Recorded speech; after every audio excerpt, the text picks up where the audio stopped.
Не дозволимо владі переступити червоні лінії. Більше сотні людей взяли участь в акції під Офісом Президента, Кабінетом міністрів та Верховною Радою. Учасники протягнули символічну червону мотузку, переступивши яку влада стикнеться зі супротивом громадянського суспільства.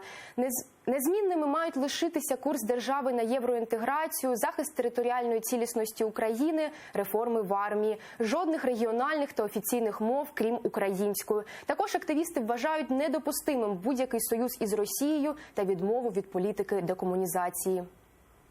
В випадку перетину цих ліній ми будемо проводити акції громадянської непокори, і ми закликаємо всіх активістів, всіх людей, всіх організацій, яким хоча б трішки не байдуже до України, насправді, до долі України, до долі нашої держави, до того, щоб наші діти жили в нормальній країні, а не в якомусь там колонії російській, слідкувати за державою, щоб вона не перетинала цих ліній. Якщо десь щось відбувається, бити на сполох.